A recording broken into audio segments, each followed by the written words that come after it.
Buenas tardes, hermanos, hermanas.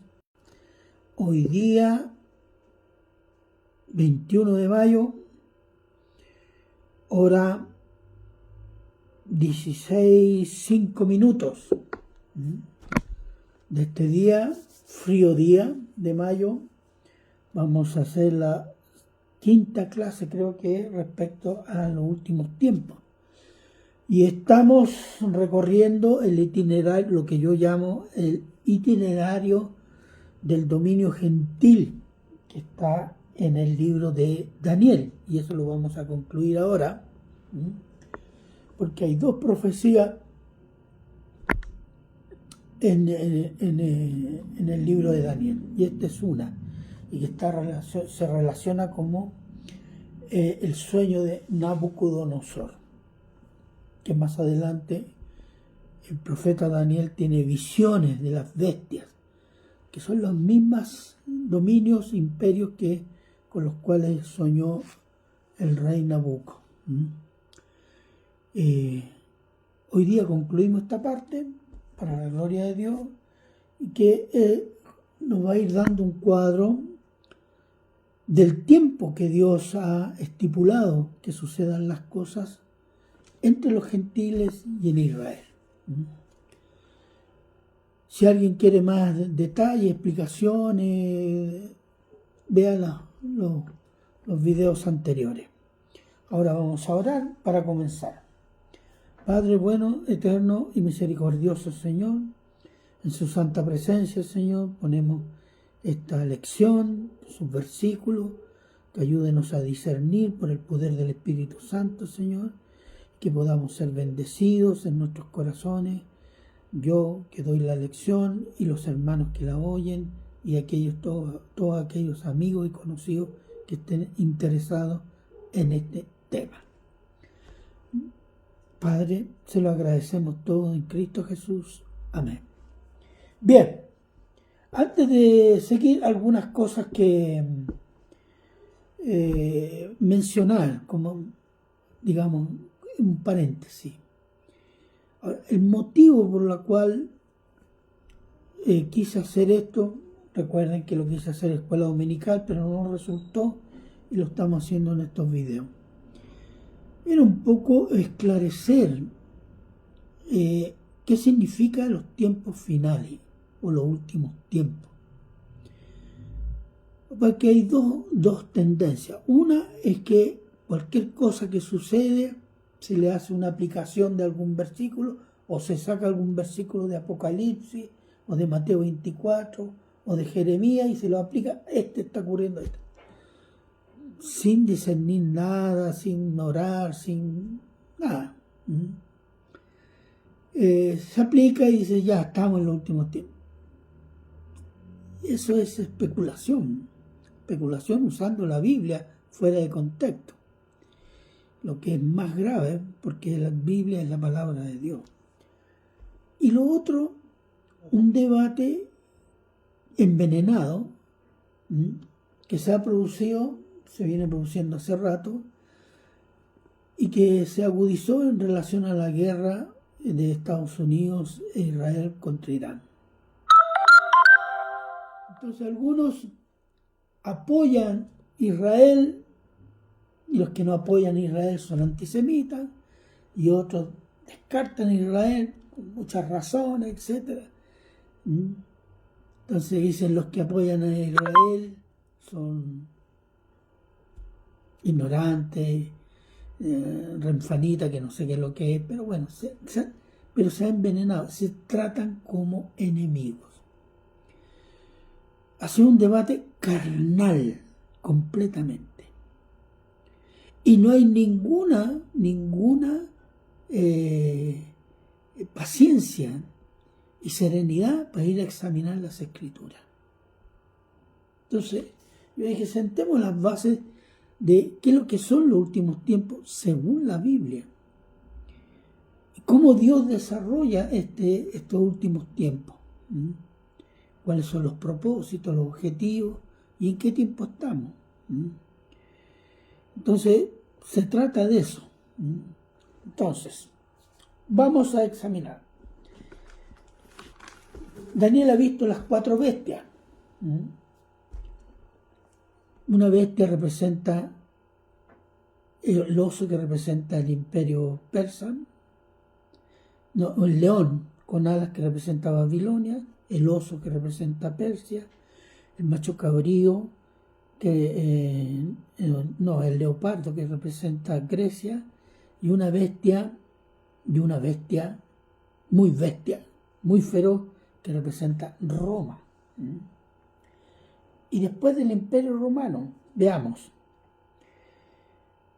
Daniel 7:8. Vamos a comenzar leyendo Daniel 7:8. ¿Qué dice? Mientras yo contemplaba los cuernos, he aquí otro cuerno pequeño que salía entre ellos, y delante de él fueron arrancados 3 cuernos de los primeros. Y he aquí que este cuerno tenía ojos como de hombre y una boca que hablaba grandes cosas. Grandes cosas significa blasfemias. 7, 19, 21. El profeta quedó muy intrigado con la 4ª bestia. Dice: entonces tuve deseo de saber la verdad acerca de la 4ª bestia, que era tan diferente de todas las otras, espantosa en gran manera, que tenía dientes de hierro, uñas de bronce, que devoraba, desmenuzaba las sobras y hollaba con sus pies. Asimismo, siguió acerca de los 10 cuernos que tenían en su cabeza, y del otro que había salido, delante del cual habían caído 3. Y este mismo cuerno tenía ojos y boca que hablaba grandes cosas, y parecía más grande que sus compañeros.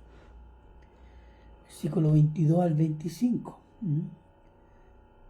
Hasta que vino el anciano de día y se dio el juicio a los santos del Altísimo, y llegó el tiempo de los santos recibieron el reino.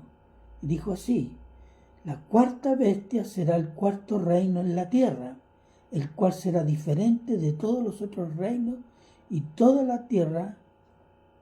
la tierra devorará y despezará. Versículo 24. Los 10 cuernos significan que de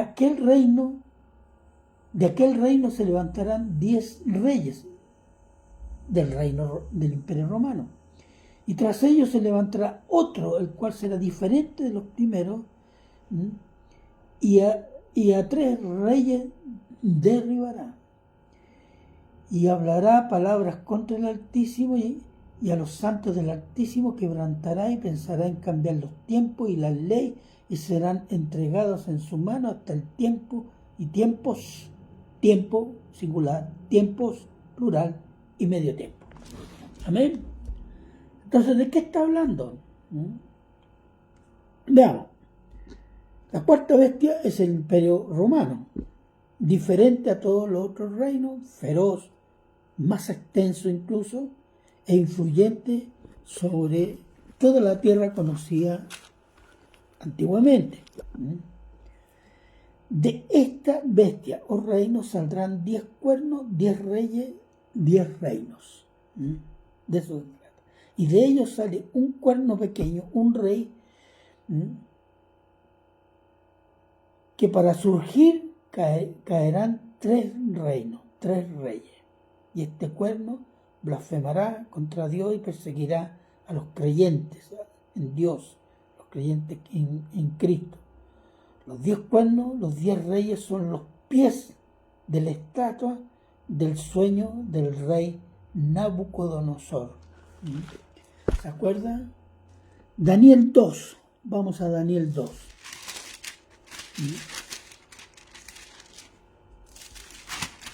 Daniel 2, 41 al 44. Dice: y lo que viste de los pies y los dedos, en parte de barro cocido de alfarero y en parte de hierro, será un reino dividido, mas habrá en él algo de fuerza del hierro, así como viste hierro mezclado con barro cocido. Y por ser los dedos de los pies en parte de hierro y en parte de barro cocido, el reino será en parte fuerte y en parte frágil. 43. Así como viste el hierro mezclado con barro, se mezclará por medio de alianzas humanas, pero no se unirán el uno con el otro, como el hierro no se mezcla con el barro. Y en los días de estos reyes, el Dios del cielo levantará un reino que no será jamás destruido, ni será el reino dejado a otro pueblo. Desmenuzará y consumirá a todos los otros reinos, pero él permanecerá para siempre. Está hablando del reino eterno.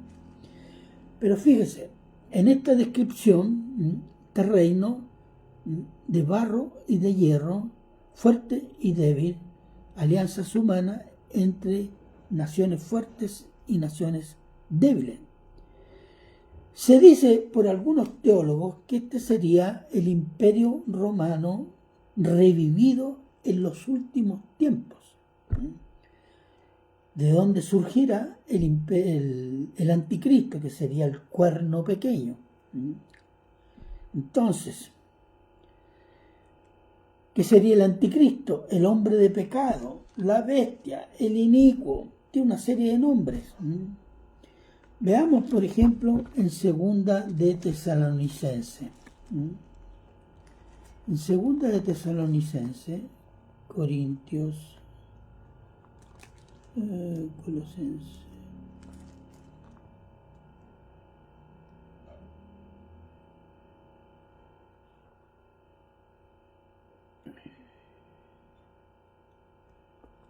Acá está. Tesalonicenses. Segunda de Tesalonicenses.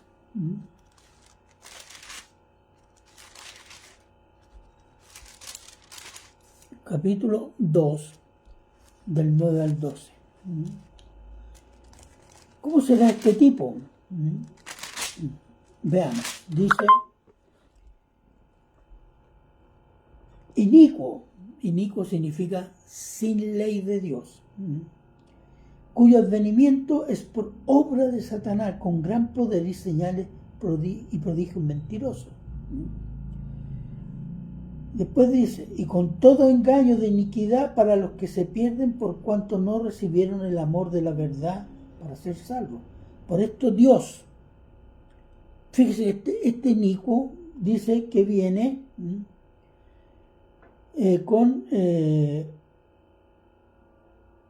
por obra de Satanás. En el poder de Satanás viene. Pero dice, por esto, quien lo envía o quien lo permite actuar, Dios le envía un poder engañoso para que crean la mentira, a fin de que sean condenados todos los que no creyeron a la verdad, sino que se complacieron en las injusticias. Versículos 3 y 4. Veamos qué dice acá.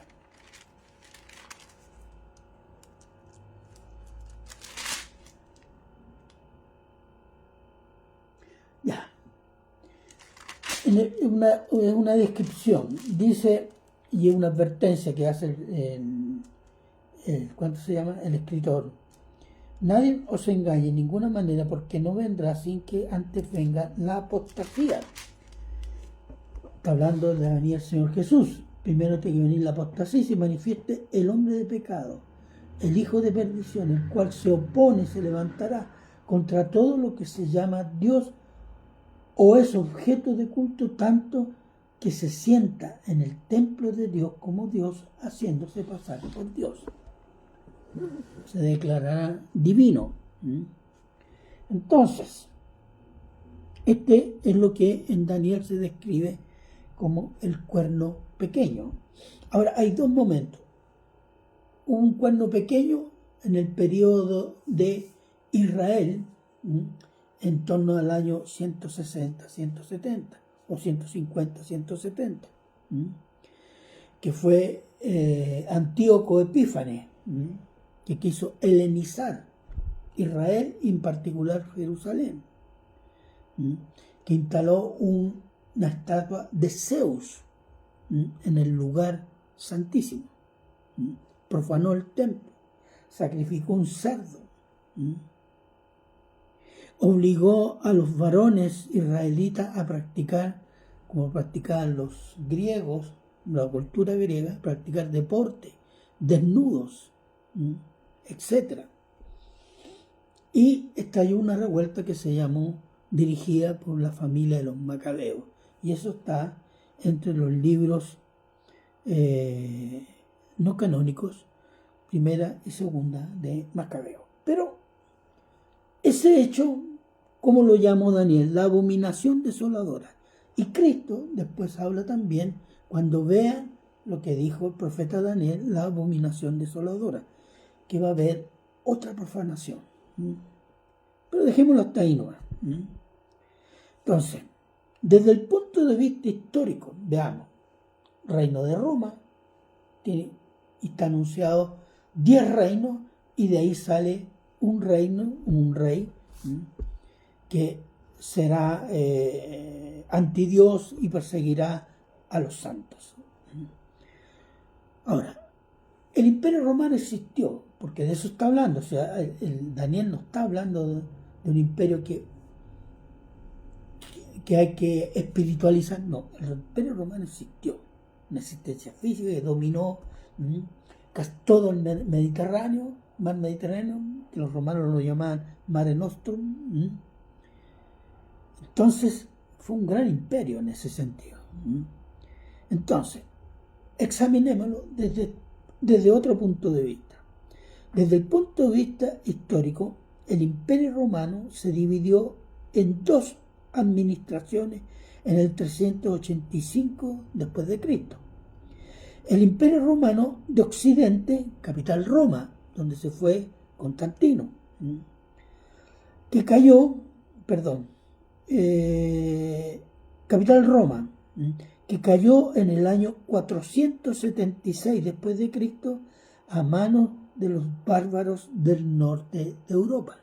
Los romanos los llamaban bárbaros a las tribus germánicas o francas del norte de Europa. Y el Imperio Romano de Oriente, capital Constantinopla, que después pasó a llamarse Imperio Bizantino, actual ciudad de Estambul, Turquía, cayó a manos del ejército otomano islámico en el 1453. El Imperio de Oriente Romano de Oriente duró mucho más tiempo, hasta 1453. Entonces, ¿qué tenemos históricamente después de eso?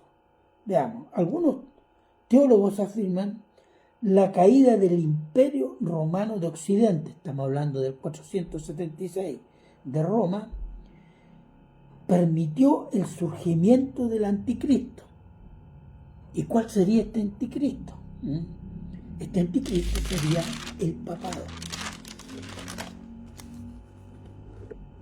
Al Imperio Romano cae, la única estructura, llamémoslo así, gubernativa que queda, son las estructuras del cristianismo.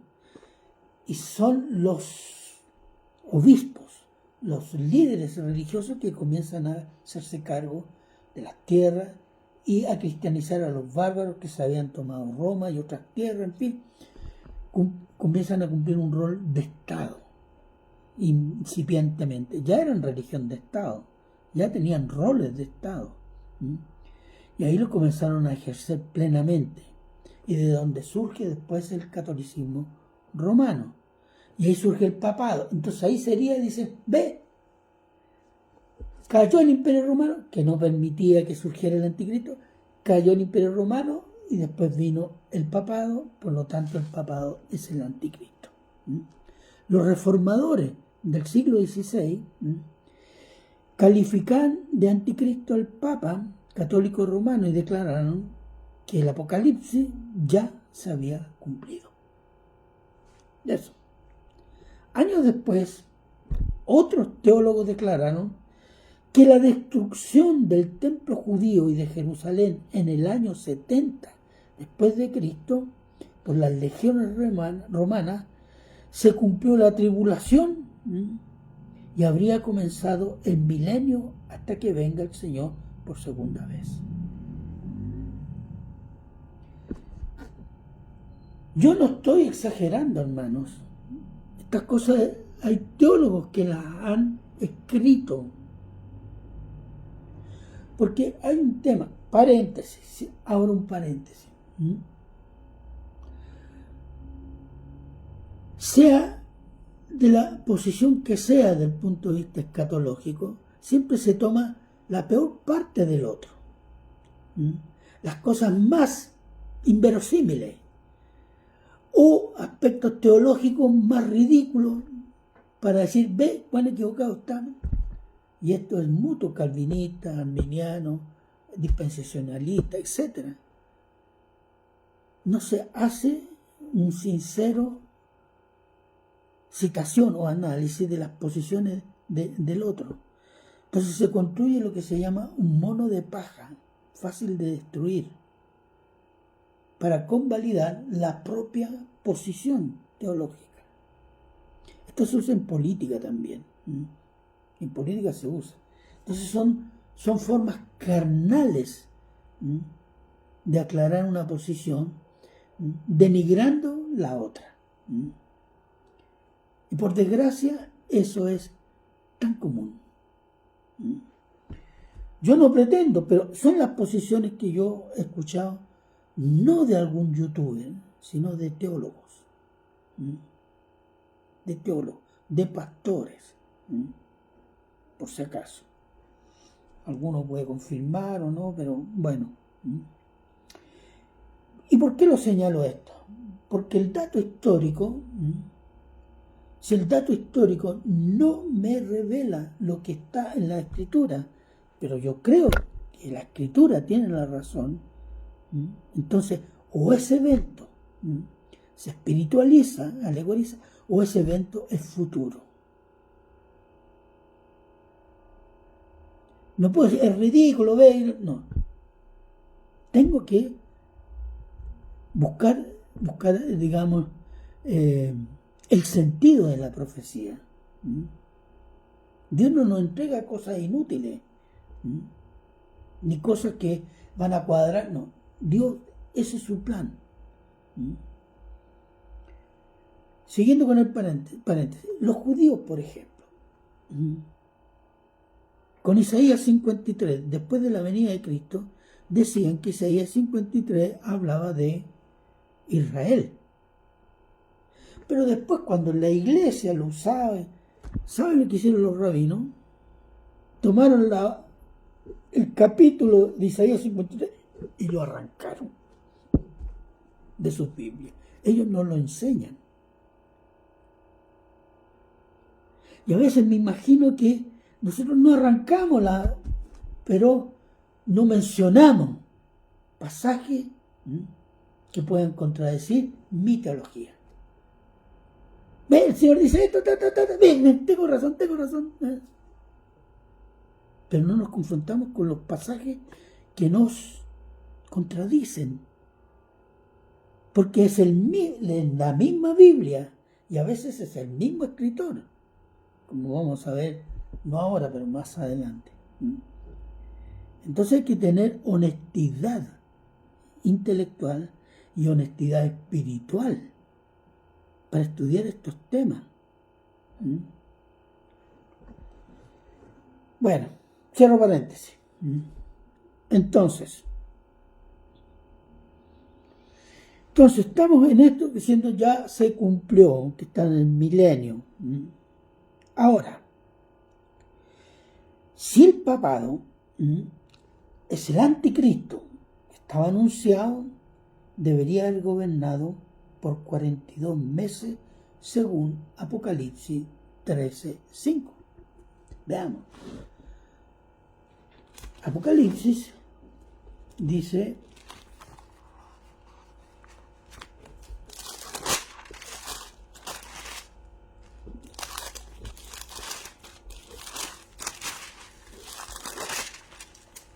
(13:5). Veamos. También se le dio boca que hablaba grandes cosas. Se fija que el vocabulario es casi igual a Daniel.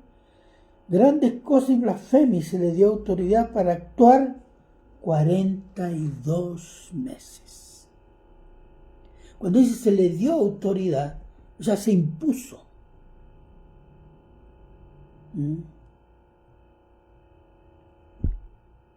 Entonces el papado gobernó Europa como representante de Cristo, imponiéndose a las familias nobles que gobernaban Europa por 8 siglos. Fue la Reforma Protestante que quebró esa indiscutida hegemonía espiritual y secular del papado católico romano. Ahora, si el papado es el anticristo, habría que alegorizar los 42 meses de gobierno del anticristo profetizado en Apocalipsis 13:5. Porque es la única manera. De otra parte, el milenio descrito en Apocalipsis, no lo vamos a ver ahora, pero y en versiones y en varios pasajes de Isaías hay una descripción del futuro del reino de Israel. O sea, incluso lo hace el reino de Israel, y hay unas descripciones muy interesantes que ahora no vamos a ver, pero yo sé que muchos las han leído. Pero está hablando de qué? De un reino de Cristo, con Cristo presencial, reinando físicamente, y su reino con los santos de la iglesia y los santos de la tribulación. Entonces, veamos, Apocalipsis, vamos a ver, Apocalipsis. No le voy a ser acusado de sacar textos fuera de contexto, en fin, pero bueno, ¿qué le vamos a hacer? Y vi tronos, y se sentaron sobre ellos los que recibieron la facultad de juzgar. Y vi las almas de los decapitados por causa del testimonio de Jesús y por la palabra de Dios, los que no habían adorado a la bestia ni a su imagen, y que no recibieron la marca en su frente ni en sus manos, y vivieron y reinaron con Cristo 1000 años. Daniel 7:22. Veamos a Daniel 7:22. ¿Qué dice? Dice, hasta que vino el anciano de día y se dio el juicio a los santos del Altísimo, llegó el tiempo y los santos recibieron el reino. ¿Coincide? Perfectamente. Entonces está hablando de acá, ¿de qué cosa? De un reino universal. De un reino universal. No solo un reino en el corazón de los que creen en Cristo, y la mayor parte del mundo en manos del diablo y sus demonios, como lo soy. Por último, si la tribulación se cumplió en el año 70, después de Cristo, con la destrucción de Jerusalén y el templo, entonces se estaría negando lo que el Señor Jesús declaró en Mateo 24:21. Veamos Mateo.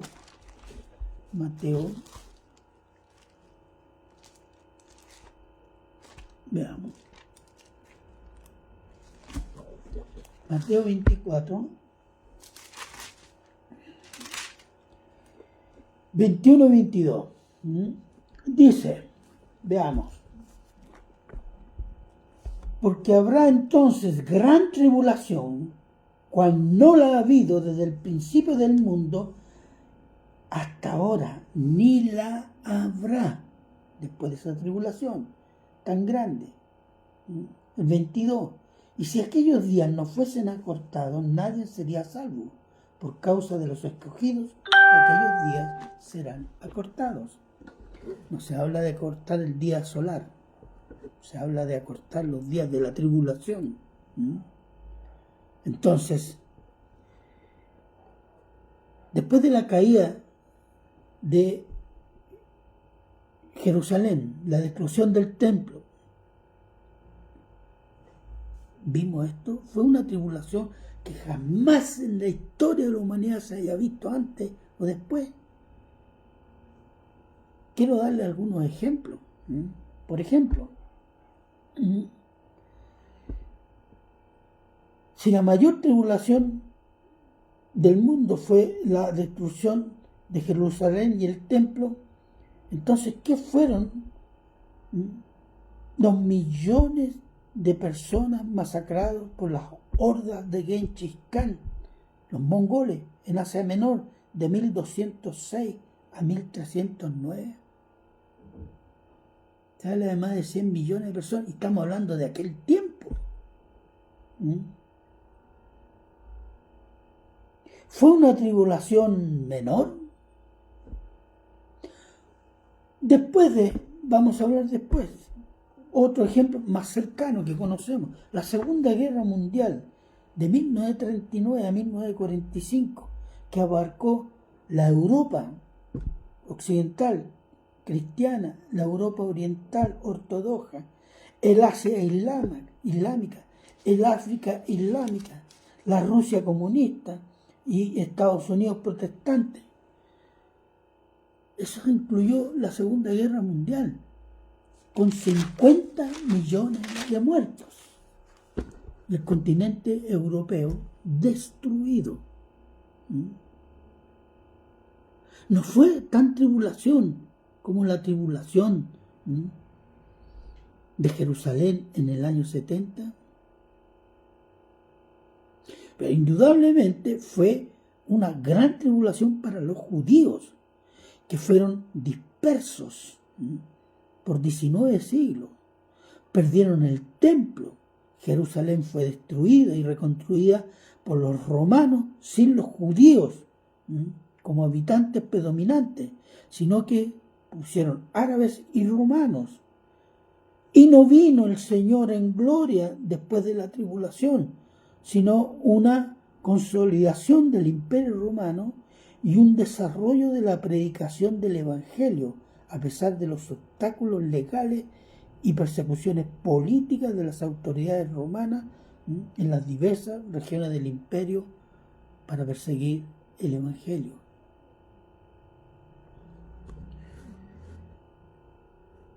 Entonces tenemos que discernir, y como no cuadra, lo espiritualizamos.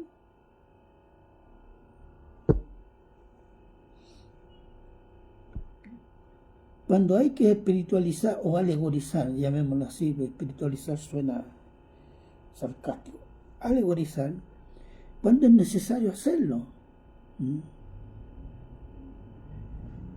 Y la Biblia y el contexto da indicaciones que ese texto es una alegorización o una metáfora. Ya. Daniel 7, el último reino.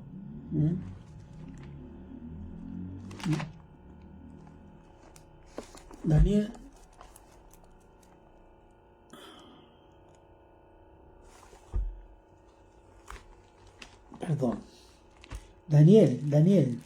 Daniel, ¿dónde estás, Daniel?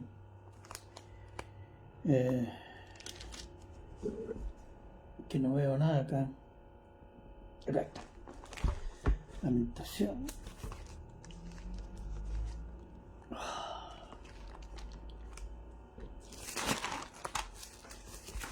Daniel, bien. Vamos a ver 3 versículos brevemente. Daniel 7, 13, 14. Daniel 7, por acá, 13, 14. ¿Qué dice? Miraba yo en la visión de la noche y aquí con las nubes del cielo venía uno como un hijo del hombre que vino hasta el anciano de día y le hicieron acercarse delante de él. Y le fue dado dominio, gloria y reino para que todos los pueblos, ese todos, subráyelo, téngalo en cuenta, naciones, subraye de nuevo ese todo, y lengua, subraye de nuevo ese todo, le sirviera. Su dominio es dominio eterno que nunca pasará y su rey, uno que no será destruido. Daniel 7, 17 y 18. Dice, hay un resumen acá. Y estas 4 grandes bestias, está hablando del león, del oso, del ¿cuánto se llama? Del jaguar o el tigre, no me acuerdo cuál era, y la otra bestia terrible, espantosa, que es Roma. Dice, estas 4 grandes bestias son 4 reyes que se levantarán en la tierra. Después recibirán el reino los santos del Altísimo y poseerán el reino hasta el siglo, eternamente y para siempre. Versículos 24 al 27.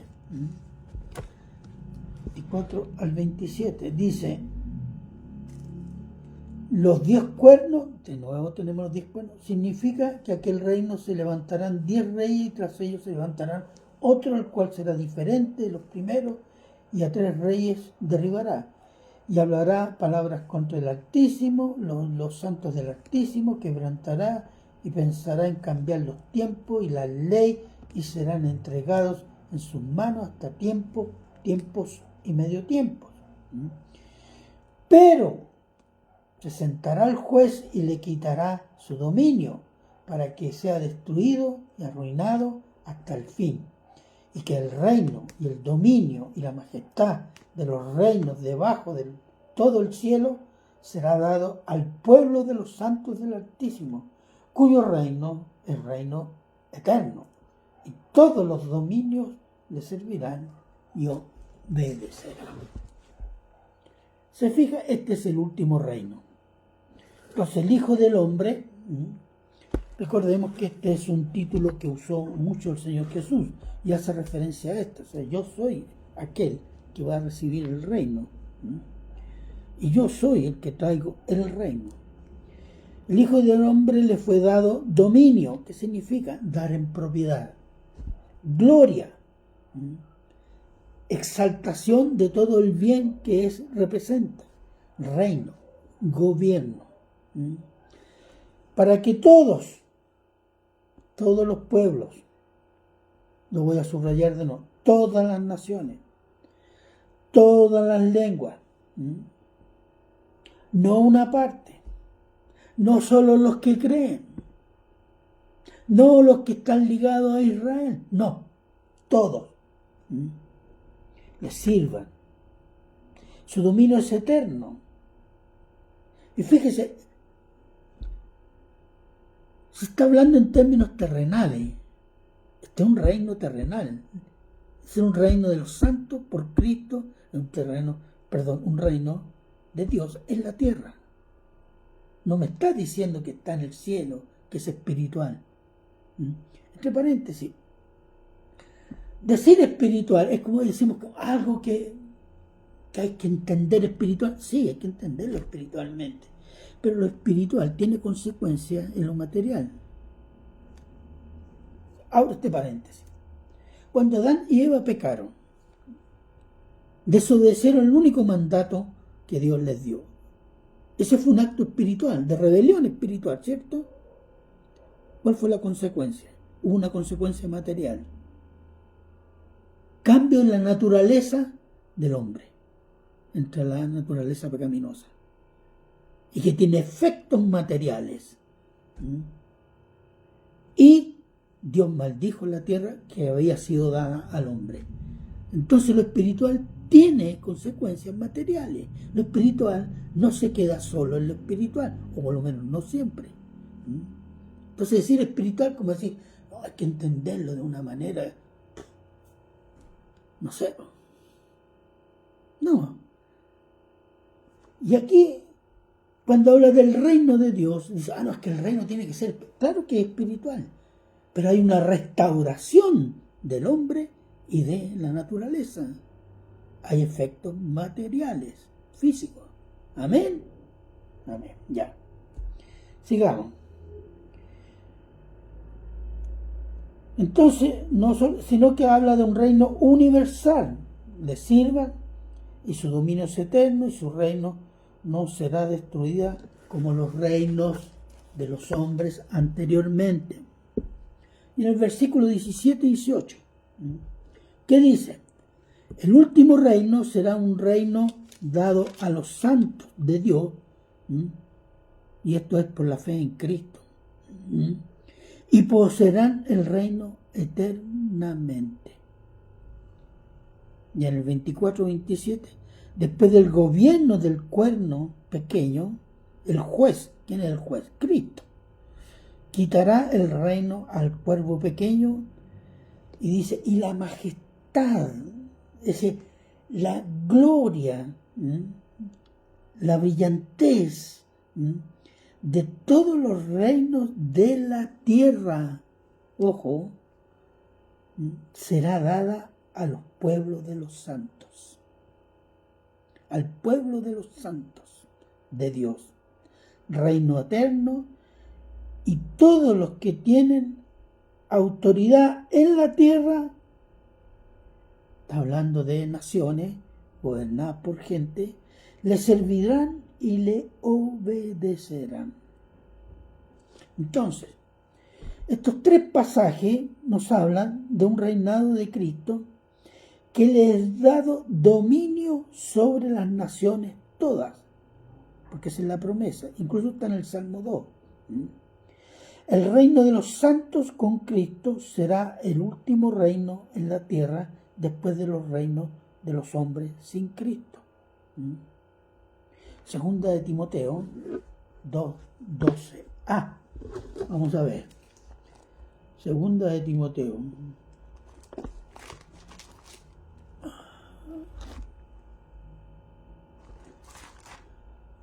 Segunda de Timoteo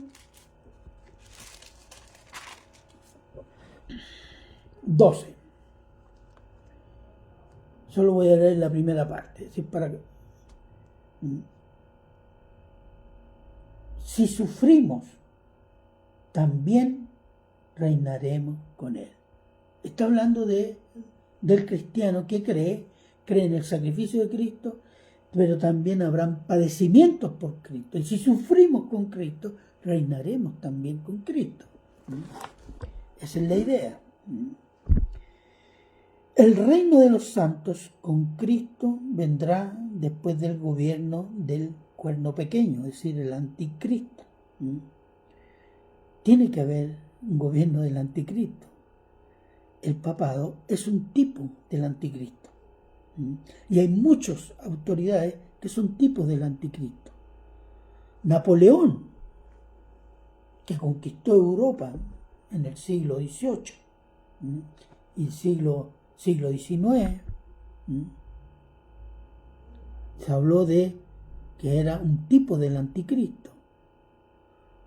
Stalin, el dictador comunista, también un tipo del anticristo. El otro tipo de anticristo, el más conocido en Occidente, igual Adolf Hitler, un tipo del anticristo. ¿Por qué? ¿Porque perseguía a cristianos? No. Sí, los persiguió y los sometió, dividió la iglesia. La iglesia evangélica, una parte era nazista. Apoyó el nazismo fervientemente y otra se negó y sufrió persecución. Entonces, sigamos. Cuerno pequeño, el anticristo, que Cristo destruirá y juzgará. Ahora, este evento no sucedió después de la caída de Roma en Occidente, ni después de la caída del Imperio Romano de Oriente, Constantinopla, a menos que se considere el papado, repito, el cumplimiento del gobierno del anticristo por 42 meses, y que el reino sea la Iglesia Católica Romana o la predicación del Evangelio. ¿Es así? No. ¿Qué sucede después de la caída, destrucción de Jerusalén? La difusión del Evangelio, que Cristo mandó a predicar antes 35 años antes. Veamos. Hechos 1. Fíjense, a veces hay que leerlo entendiendo lo que nos dice. Y eso nos aclara hartas cosas. Por ejemplo, cuando el Señor, fíjese que los discípulos le hacen una pregunta que hoy día harían muchos. Hechos 1, 6. ¿Cuál era la preocupación de los discípulos? Estos son judíos, no son gentiles, entre paréntesis. Entonces los que se habían reunido en Jerusalén, le preguntaron diciendo: Señor, ¿restaurarás el reino a Israel en este tiempo? Señor, ahora es el reino. Ah, sí. Ellos esperaban la confirma. Porque habían visto no solo los milagros, la resurrección de Cristo. Entonces digan, no, este es, este tiene que ser, no hay otro. Entonces ellos no esperaban el tiempo que vino después, ellos esperaban el reino, según los tiempos judíos. Y les dijo: no os toca a vosotros saber los tiempos, las sazones que el Padre puso en su sola potestad. A ustedes no les será revelado todavía los tiempos que el Padre ha puesto para su gloria, para su tiempo. Pero, ¿cuál es el mandato? Recibiréis poder cuando haya venido sobre vosotros el Espíritu Santo y me seréis testigos en Jerusalén, en toda Judea, Samaria y hasta lo último de la tierra. Fíjense que el mandato, ¿cuál es? 6:8. Perdón, sí. Me seréis testigo. ¿Qué significa? Seréis testigo de mi obra, de mi carácter, de mis promesas. No dice, predicaréis el reino, construiréis el reino y pondréis el reino. Aquí y en los evangelios, ¿qué dice? Todo. Me seréis testigos, ir por todo el mundo y predicar a toda criatura, predicar el evangelio a toda criatura, ir a todas las naciones y hacer discípulos. Predica este evangelio de Jerusalén por todo, hasta Samaria y en toda la tierra. Entonces el mandato es claro, ir y predicar esto.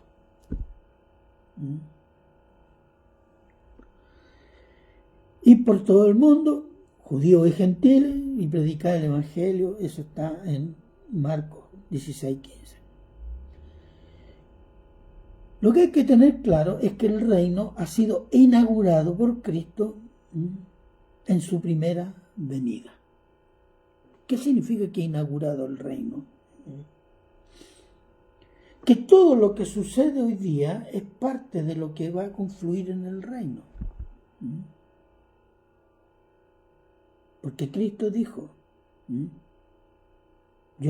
cuando a los judíos, ¿qué se les dijo? El reino está cerca. Arrepentidos. ¿Por qué está cerca? Porque el rey estaba ahí. Entonces, el reino en ese sentido es inaugurado. Todavía no es consumado. ¿Por qué? Porque Israel rechazó al rey. Y rechazando al rey, rechazó al reino. Porque Cristo vino a ofrecer el reino a Israel. No vino a ofrecérselo a Roma o a Washington, a Nueva York, Moscú, a los presbiterianos, a los testigos contra Jehová. No. A los ortodoxos de Oriente. No, a Israel vino a ofrecerle el reino. Ni a los calvinistas, y a los arminianos, y a los dispensacionalistas, no. a Israel. Después dice, entonces el reino inaugurado todavía no es consumado y lo será en la segunda venida del Señor Jesús como juez y rey, que viene a inaugurar su reino. Pero aquí entra otra cosa, que la vamos a ver después. Concluyendo, el itinerario de reinos gentiles que dominan Jerusalén y los judíos, hasta hoy día, y los judíos que dependen de ellos, se concluye con el reino de Cristo y los santos de Dios. Esa es la... Daniel tiene también la profecía del itinerario de Dios para Israel, que confluye, con el itinerario de los gentiles que hemos terminado de ver ahora. Y vamos a comenzar a ver cuál es el itinerario de Dios para Israel en las 70 semanas. Que hay mucha discusión sobre eso. Y eso lo vamos a ver la próxima semana. O la próxima vez. Bien. Hermanos, hermanas, yo he terminado por ahora. Y espero... quiero, darles gracias. Hay varias preguntas ahí, veo. ¿No vendrá qué? Antes de la apostasía y se manifieste el hombre de pecado. Bueno, eso es lo que está hablando acá Daniel, precisamente. Se describe así, Daniel lo describe así. Y lo resume, en Tesalonicenses lo resume el apóstol Pablo. Entonces, bien, espero que más que duda, pienso que curiosidad de poder leer, estudiar con un espíritu de amor por la palabra y de amor para poder enseñar a otros. Y las cosas que no entendemos, dejarlas pendientes, consultarlas, estudiarlas, ver opiniones, pero no disparar. Eso, porque eso es lo que se está haciendo, disparándose. Versículos, conceptos, metralletas de autores. No aclara nada, envenena los corazones, hermano. Se producen rencores. Yo he visto que hay gente que discute esto, hay mucho rencor. Hay un espíritu de secta carnal. Y ha salido a la luz eso. Entonces tenemos que orar y pedirle perdón al Señor. Y las cosas que no entendemos, dejémoslas ahí, no las entendemos, no va. El Señor las irá aclarando a su tiempo y como a Él le parece. No nos hagamos los entendidos intelectuales que racionalizamos todo lo que no entendemos. No, hay cosas en la Biblia que no entendemos. Como en su tiempo los judíos no entendían la muerte de Jesús. Y cuando ocurrió, siguieron, muy pocos la entendieron. Tal vez está sucediendo lo mismo en algunos casos. Pero tienen que tener partir del principio y para ser humilde. La palabra no puede tener tres interpretaciones. Una de ellas es verdadera, las otras son falsas. Uno dice, la mía es la verdadera. No, posiblemente. Tengamos la humildad de examinar bien las cosas. Porque no todas son verdades. Nosotros no somos relativistas. Tu verdad es tu verdad, la mía es la mía y la tuya es del otro. No. Hay una verdad nueva. Y una sola se va a cumplir. Y cuando se cumpla, amén, gloria. Esa es la obra de Dios, a punto. Y todos marchando, 1, 2, 3, todos contentos y alegres, ¿o no? Glorificando a nuestro Señor, sea cual sea la verdad. Amén. Oremos. Padre bueno, eterno y misericordioso Señor, en su santa presencia, yo he expuesto, Señor, su palabra y estas opiniones. Si a usted le parece bien, Señor, bendecirla, haga prosperar esto en el corazón de los hermanos, así como también oramos por todos aquellos personas que están discutiendo estas cosas en una forma tan carnal, en forma tan destructiva para nuestra vida espiritual. Así que bendígalos, Señor, llévelos al arrepentimiento, que puedan ellos conformarse a su palabra, Señor, con humildad y con amor. Gracias, Padre. Se lo agradecemos en Cristo Jesús. Amén y amén. Bien, hermanos, nos vemos en la próxima y vamos a ver las 70 semanas del profeta Daniel. Que Dios les bendiga, que tengan un buen día 21 de mayo. Amén.